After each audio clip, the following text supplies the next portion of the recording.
새벽 예불에 참석하고 기도에 참석해서 축원하려고 했던 그 마음을 하도 새벽녘에 기침은 그 묘해서 새벽에 많이 나대요. 그래서 아직도 인도 갔다 온 그 후유증이 남아 있습니다. 다른 때 같으면 요 정도 기침했으면 아마 몸살이 났을 거라고 생각하는데, 그래도 제가 늘 고향처럼 생각하는 곳에 다녀왔기 때문에 몸살은 나지 않았습니다. 제가 이번에 네팔 신문에서 20년 넘게 매년 그 인도 네팔을 순례하는 스님이라고 소문이 나가지고 기자 2명이 인터뷰를 하러 왔어요. 22년간 한 해도 거르지 않고 인도 네팔 사람보다 인도 네팔에 머무르고 있는 스님 해가지고 몇 가지 묻는 중에 어찌어서 인도 네팔을 그리 좋아하느냐 하고 말을 하더라고요. 그래서 제가 인도는 생각할 때마다 이성 간에 사랑하는 사람을 만나러 오는 기분이고, 네팔로 건너올 때는 늘 어머니 품에 안기는 기분이다. 제가 우리 불자들하고 인도 성지순례 하는 중에 부다가야에서 부처님이 깨달으신 성도지에서 3일 밤을 자고 바라나시로 넘어왔는데, 다른 순례자들은 거의 하룻밤 잡니다. 개인적으로 오기 전에는 보통 성지순례라는 게 장소 공간은 없고 시간은 없다 보니까 무리한 욕심을 내가지고 끼웃거리다 가는 거죠. 욕심 많은 놈, 몸뚱아리 힘든 놈 헐떡거리다가 폐를 한쪽만 사용해가지고 폐가 망가지듯이, 사람은 건강하게 살려면 폐를 다 써야 돼. 오장육부 기능을 다 써야 되는데, 그 중에서도 폐는 심폐기능 가운데 좋은 공기를 천천히 깊숙이 하늘게 담았다가, 그리고 내놓을 적에도 마찬가지로 내놓고 이렇게 헐떡거리지 말아야 되는데, 욕심 많은 사람, 숨가쁜 사람은 그러자니? 그러듯이 성지순례하는 것도 그런 식으로 하는 사람이 많아. 그것다 대고 비디오나 카메라 갖고 간 사람은 갔다 와서 성지순례 다시 해. 그리고 더 정신없을 때는 여기가 어디였지 물어. 그래서 그렇게 급히 댕기는 이들은 카메라 안 갖고 댕기는 게 좋아. 왜냐하면 앵글을 통해서 부분적으로 보다 보니까 두 눈으로는 다 보고 오는데, 그래도 두 눈으로 다 봐도 몇 %나 보여? 마음으로 봐야, 마음으로 느껴야 다 볼 수 있는데, 그것도 중생심이, 분별심이 있어갖고 다 비나? 근데 그것다 대고 카메라까지 가지고 있으니 볼 수가 있나요? 사진 보고 본다니까? 화장터에 가니까 수십 명의 시신들이 장작더미 위에서 타고 있는데 천차만별이야. 있는 자와 없는 자가 그리 차이가 있어. 그러나 서로 주고받으면서 돈이 부족하니는 나무가 부족하니까 화장 끝나니 불씨도 얻어오고 장작 타던 것도 얻어다가 얹어주고 이런 식으로 하는데, 거기에 내가 타고 있던 뱃속에 두 불자가, 한 분은 남편이 세상 떠나는 날, 미국에서 세상 떠나는 날, 그 불자는 뇌출혈로 쓰러져서 대수술을 받은 분도 거기에 있었고, 내가 타고 있던 배 세 개 중에 한 배. 어쩌면 제가 그분들의 아픔을 느끼고 그 배에 탔을 수도 있습니다. 물론 세 배는 연결고리로 이어서 모다 하나를 움직여서 배는 십리길을 갔다가 오는 코스를 잡았는데 그 숫자가 간지스강 본류에는 들어갈 수가 없었기 때문에 자동차가 원체 순례객이만 해서 편방 다리 밑으로 와서 세워놓고 배를 타고 거슬러 육지로 움직인 게 아니라 물길로 움직여서 화장터를 갔는데 그렇습니다. 한 불자는 10년 넘게 병고로 시달리다가 돌아가신 지가 1년이 안 되어서 정신적으로 많이 흔들리고 있는 불자에게 인도 성지순례를 제가 권해가지고 간 분이 있었어요. 근데 제가 화장터에서 1시간 정도 대중들하고 같이 시신이 환도 없고 나이롱 천으로 몸을 감쌌던 이는 이내 타버려가지고 빨가벗은 모습 그대로 드러나는 현장에서 장작 한 단 올려놓고 거기에 시신 얹고 장작 얹어서 불 붙인 거니까 그게 수십 명이 화장되고 있는 그 모습을 보고 올 때 저도 모르게 그때는 목이 이르지 않았으니까 저도 모르게 노래를 불렀어. 무슨 노래? 울고 싶어라. 도리어 독을 독으로 푼다고 그분들의 울고 있는 그 마음을 달래주고 싶어서. 그리고 나선 또 하나 불렀죠. 시간이 기니까 장밋빛 스카프를 불렀어.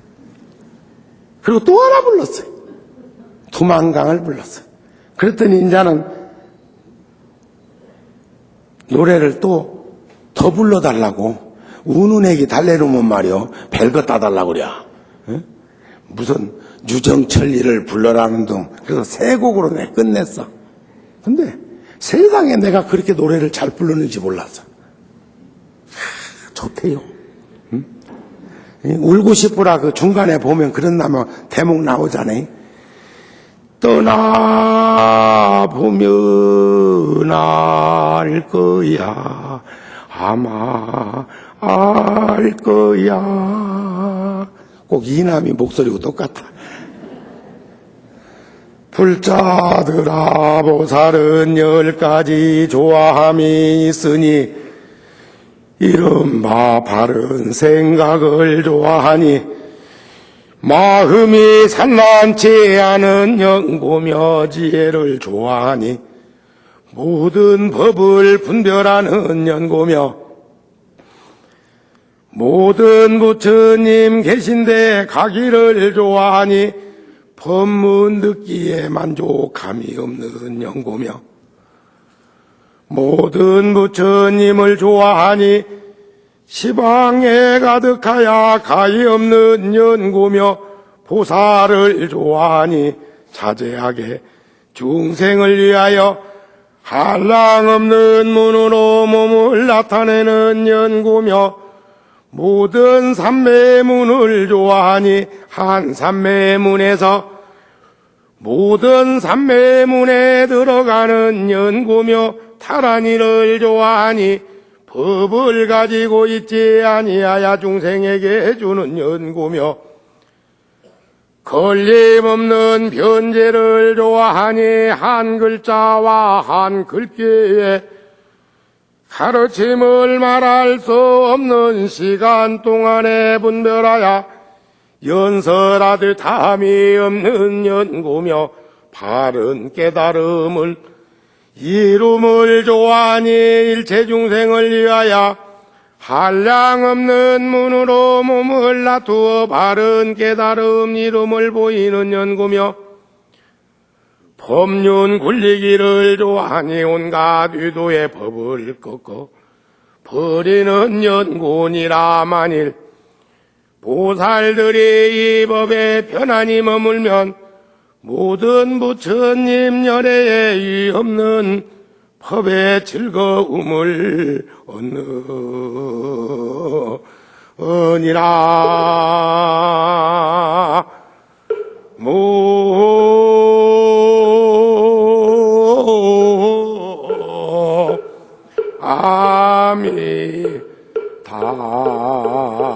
아미타불. 이것을 달라이라마 스님이 법문하신 마음을 다스리는 공부라는 책에 보면 사람은 겸손해야 한다는 생각만으로는 결코 우리의 교만심을 꺾을 수가 없다 그랬어요. 겸손해야지, 겸손해야지. 물론 3일 수심은 천재보라고 그랬죠. 3일 동안만 작심삼일한 그 마음만 변하지 않아도 그 성스러운 그 에너지의 기운이 천년을 덮고도 남는데야. 참 저는 이번에 우리 80명 불자들하고 부다가야에서 달라이라마 법문하시는 법회 참석한 것도 좋았지만 부다가야에서 닉림포치하고 우리 80명 대중하고 또 거기에서 공부하고 계시는 한국 스님들 제가 초청해서 저녁 공양을 같이 하는데 20 몇 년 전에 제가 처음 그 어린 나이에 20대 후반에 30도 채 안 먹었을 때 그 성지순례를 혼자서 하다가 히말라야 산 밑에 마을에서 어린 스님들을 만나게 되고 그 10세 미만의 전우좌우 스님들을 만났을 때 영양실조로 코도 질질 흘리고 우리 어렸을 때 6.25 전후 세대들 다 아시지요? 면역이 약해서 코도 많이 흘리고 또 얼굴에 버짐도 많이 피고 머리에는 기계충이라고 그래서 상처 투성이고 상처가 하나 나도 아물지 않고 하던 그런 시절이 있었던 것처럼 20년 전에는 그곳에도 그랬어. 근데 그때 제가 첫 순례길을 떠난다고 하니 지금 동도사의 방장이시고 전 종정이신 월자 하자 큰 스님과 노스님과 열반하신 벽안 노스님이 그 당시에 20년 전에 저에게 30도 안 된 저에게 거금 5만 원씩을 주셨어. 5만 원씩. 그때 우리가 외국에 나가려면 단수 여권에다가 3,000불 이상 못 가지고 나가던 시절에 또 나는 그런 돈도 없었고 그래서 그 돈을 은행에서 바꿀 때 따로 바꿔서 10만 원을 따로 바꿔서 비닐봉지에다 싸가지고 그건 아주 깊숙이 나하고 바꿀 만한 아주 요긴한 곳에 쓰겠노라 하고 원을 세우고 갔어요. 그런데 그 어린 스님들 20여 명을 만났을 때 전부가 머리가 엉망진창. 그래서 제가 그 어린 스님들의 선생님 스님한테 이번에 가서 보니까 75이라고 그러시대요. 근데 그 스님이 그때도 노스님처럼 보였어. 지금 생각하니까 우리 나이도만. 우리 나이. 에? 우리 나이인데 나는 그 스님을 그때 할아버지 스님으로 생각했어. 그래서 그 스님께 말도 제대로 안 통하지만 난 코리아 부디스 멍크 남한데 저 어린 스님들 이거 치료해주고 싶다. 응? 좋아하셔. 그러면서도 놀래. 그래서 그 스님들을 싹 데리고 자그마한 병원에 가서 물어봤더니 일주일만 약을 먹고 치료하면 낫는다 이게. 얼마냐 했더니 그 당시 한 3만 원 우리 돈으로. 그래서 그 돈을 미리 주고, 그리고 제가 히말라야 산을 한 보름 정도 이렇게 순례를 하고 내려와 보니까 전부 다 싹 나았어. 그래서 그 스님께 나머지 돈을 3만 원 정도 쓰고 나머지 돈을, 달러로 있는 그 돈을 그 스님 전에 손에 쥐어주고, 그냥 한 50불 정도 지금 남아있는 거예요. 5, 60불 정도. 그때는 800원 했으니까. 쥐어주면서 그 스님과 저는 말없는 눈물을 하염없이 흘리고 헤어졌어. 그것이 인연이 되어서 매년 인도 성지순례 가면, 네팔에 가면 그 절을 꼭 방문하고 늘 작게나마 그 스님들 공부하시는데 도움이 되도록 늘 보시를 했습니다. 어느 때는 가서 그 스님들 전부 가사, 이 승복도 지어드리고, 어느 때는 한국에서 쓰레빠도 가지고 가고, 양발도 가져가고, 심지어 회충약을 가지고 가서 비타민이라고 먹여보기도 하고. 그런데 그 스님들이 작년에, 금년에 2년에 걸쳐서 부다가야 대탑에, 그것도 금년에는 버스까지 대절해 가지고 와서, 그전에는 일반 버스 타고 오셨다는데 금년에는 형편이 나아져 가지고 우리처럼 관광버스 대절해 갖고 오셨더라고. 근데 거기서 만난 거예요. 작년에도 만났고 금년에도 만났는데 30여 명의 스님들이, 식당이 작아서 공양은 같이 할 수 없었지만 닝림포체 하고 호텔 로비에서 만났더니 땅바닥에 그대로 맨 땅에 절을 하는데 80 노스님들이 세 분이 땅바닥에 엎드려서 절을 하는데 지켜보니까 엉엉 우는 스님이 계셔. 왜 그런가 하고 나중에 물었더니 그 80 노스님이 닝림포체, 전생 닝림포체하고 티베트 나사에 살 때 망명하기 전에 전생 닝림포체 절에서 살았다는 거예요. 그런데 얼마나 전생의 닝림포체가 훌륭한 분이었으면 그 다음 생에 그 어린 소년에게 엎드려서 절하면서 그렇게 기쁨의 체루비읍, 금강경에 나오죠. 눈물을 흘리실까. 아마 눈썰미 있는 순례자 우리 불자들은 한없는 생각을 하지 않았을까 하는 생각을 합니다. 그런데 우리는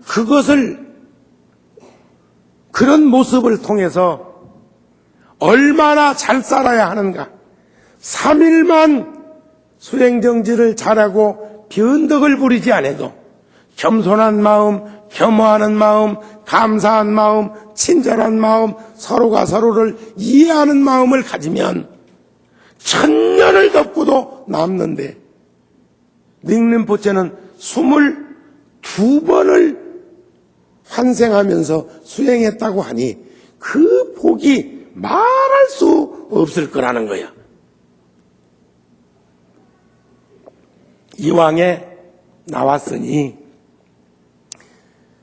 달라이라마 앞에서 티베트를 이끌어갔던 스님이 누구냐면, 작년에 티베트에서 10몇 살 먹은 스님이 중국에서 망명해서 인도로 넘어왔다고 하는 스님이 있었죠?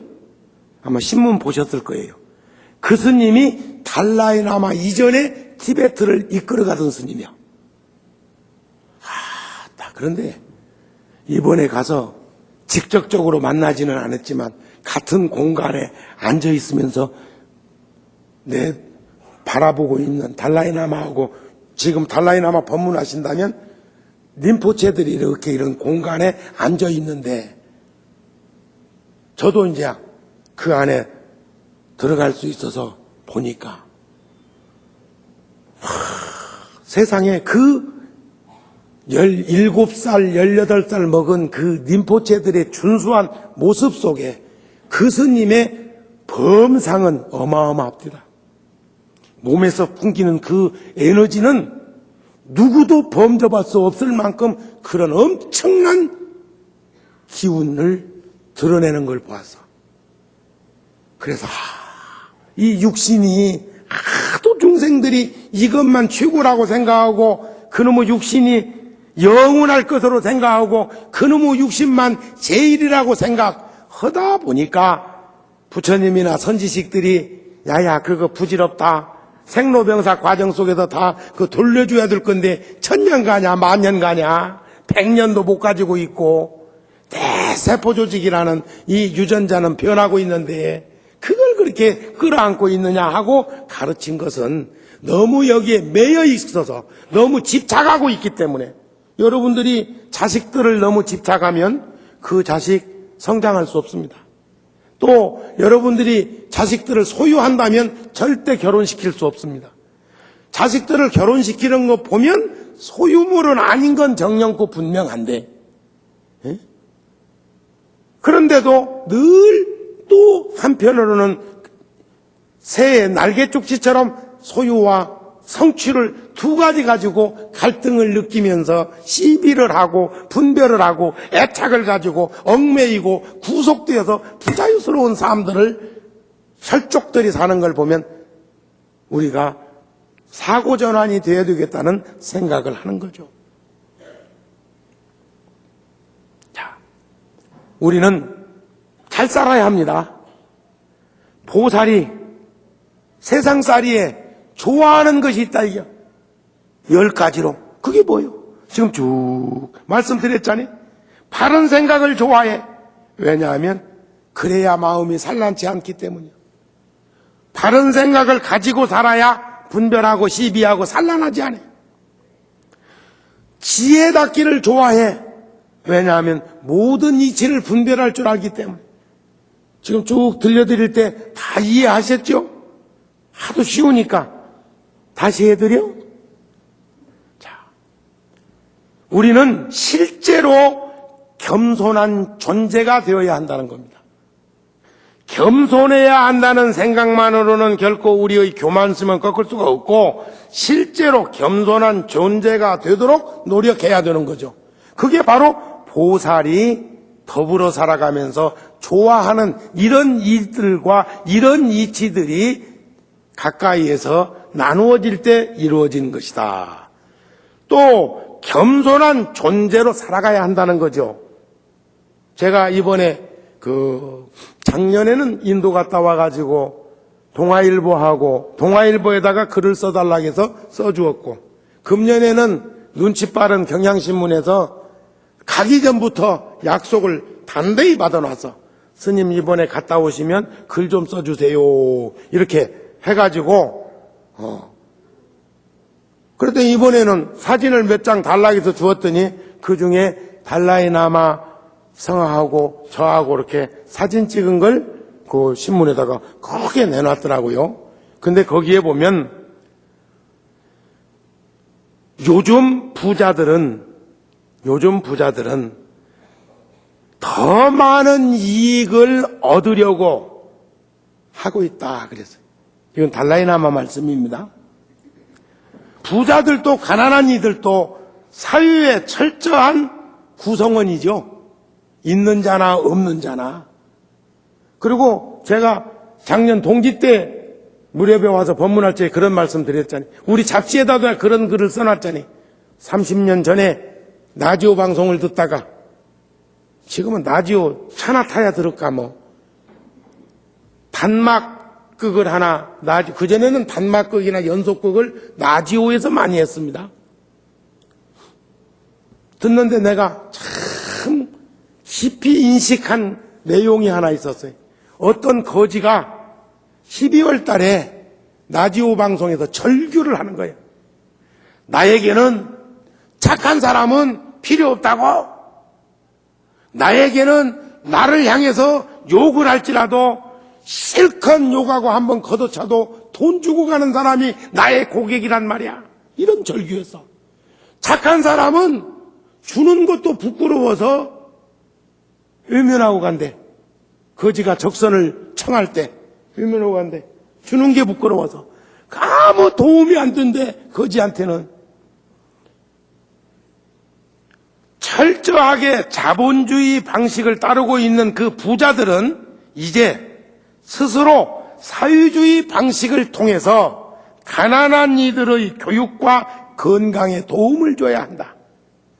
사회주의 국가가 지상낙원을 만들겠다고 했지만 지상낙원이 안 된 이유의 가장 큰 원인이 내 것이 없었기 때문이야. 일을 하든지 않든지 배급살 주고 배급을 타다 먹다 보니까 내가 노력한 만큼 이익이 창출되지 아니하므로 그니들은 주저앉았습니다.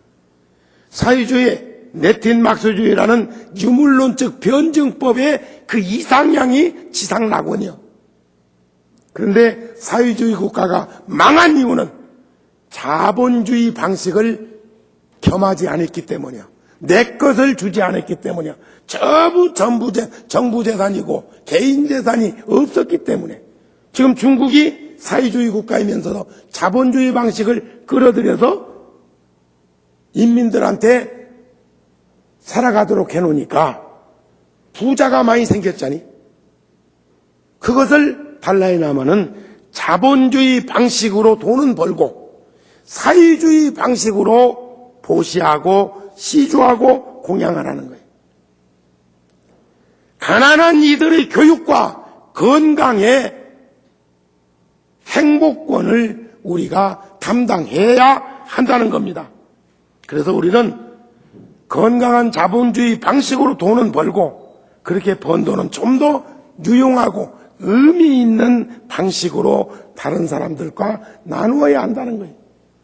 그래서 우리는 긍정적인 측면에서 사회의 변화를 내적으로는 내가 겸허한 마음, 겸손한 행동, 그리고 자본주의 방식으로 열심히 일을 하고 그리고 나눔은 사회주의 방식으로 골고루 나눌 수 있는 눈을 돌렸으면 한다. 그런 말씀입니다. 그 다음에 제가 작년에 보람이 있었던 일이 있었다면 불자들하고 이런 시간들 그리고 능엄경을 교재로 삼아서 1년 가까이 공부했던 것 그리고 어느 책을 보다가 제가 참 가슴 깊이 인식했던 내용이 있었죠. 어떤 조각가가 뽐도 안 떠놓고 그림도 한 장 없이 무엇인가 색임질을 하고 있을 때 지나가는 많은 사람들이 궁금해서 그 조각가를 믿기는 믿지만 유명한 장인이니까 믿기는 믿지만 그래도 궁금했습니다. 그랬을 때 조각가가 말하기를 이 재료인 돌덩어리 안에는 내가 이미 생각하고 있는 모습이 갖춰져 있습니다. 내부에 이미 갖춰져 있습니다. 다만 나는 불필요한 부분들을 덜어내고 있을 뿐이요. 멋지잖아요. 그죠? 작년에 내가 어느 책을 보다가 보았던 내용 중에서 부처님 경전 말고 보았던 내용 중에서 가장 깊이 인식하고 있는 부분이었습니다.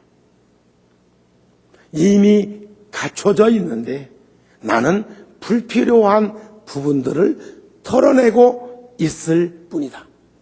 우리 모두는 다 부처 성품을 갖춰져 있는데 번뇌망상이라는 무명업식으로 인해서 불필요한 것들이 너무 많이 붙어있죠. 군두더기가. 여러분들 몸뚱아리는 군살을 털어낼 기라고 벨짓하되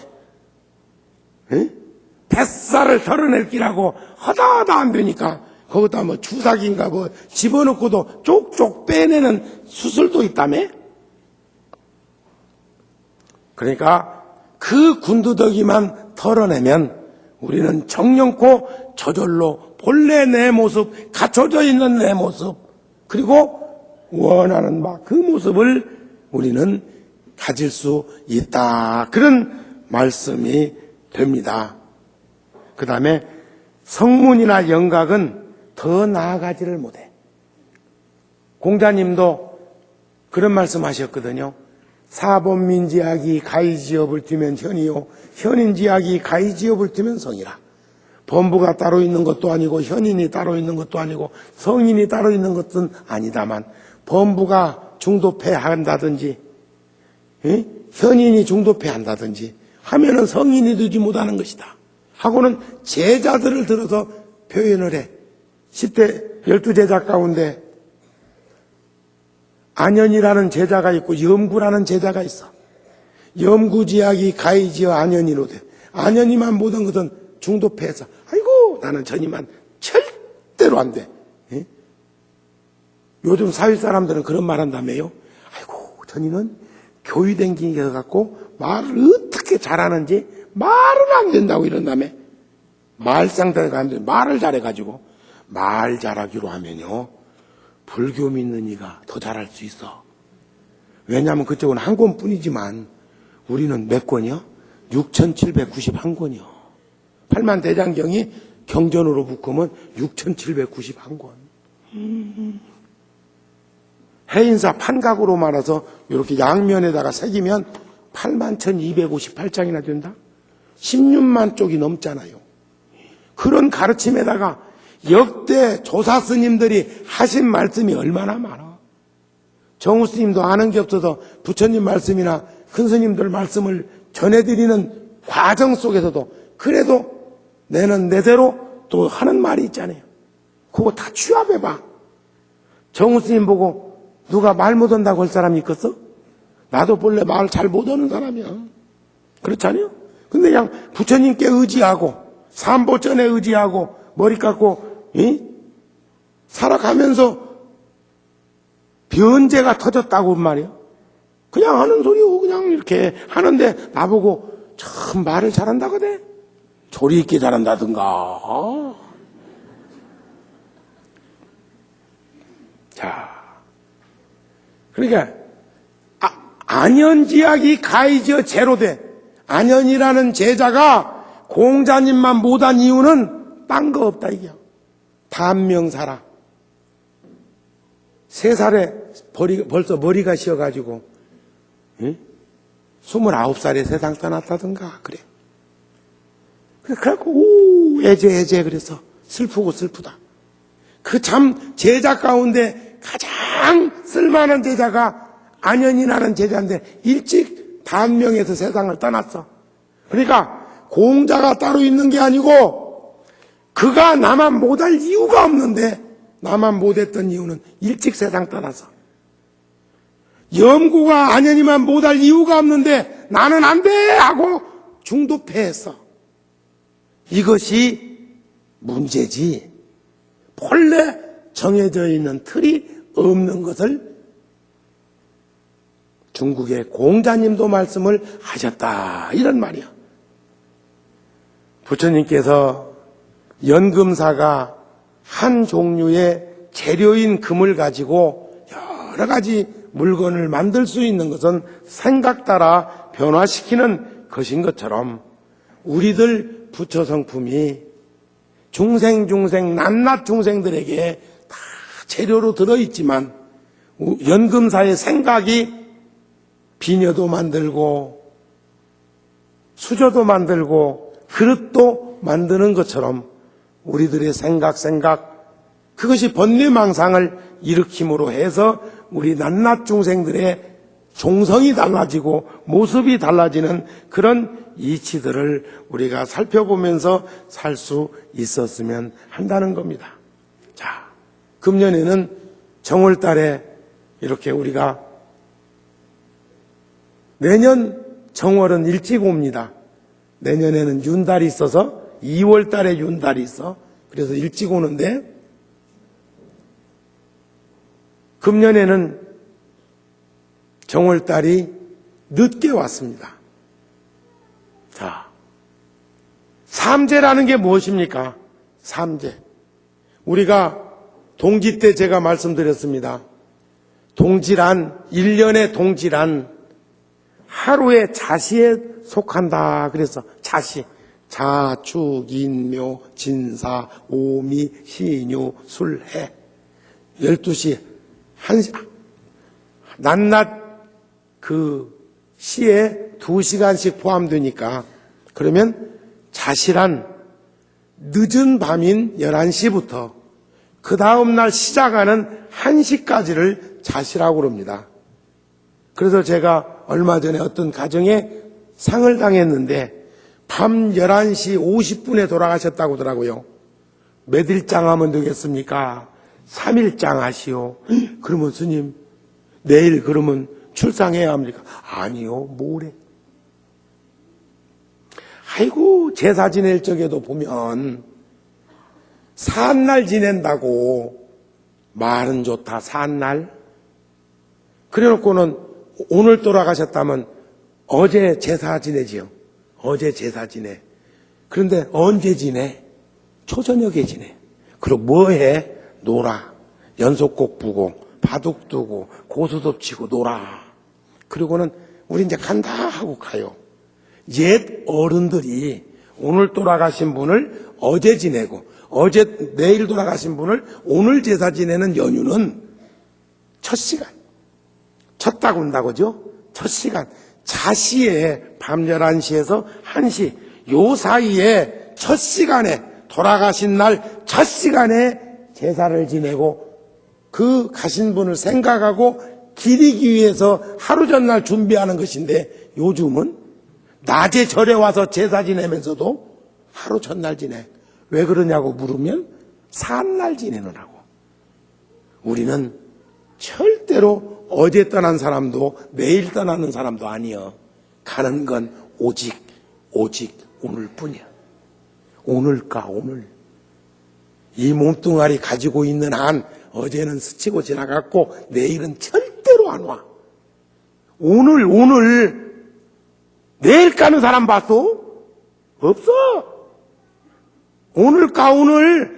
그럼 오늘 가냐고? 아니, 가는 날이 오늘이라고.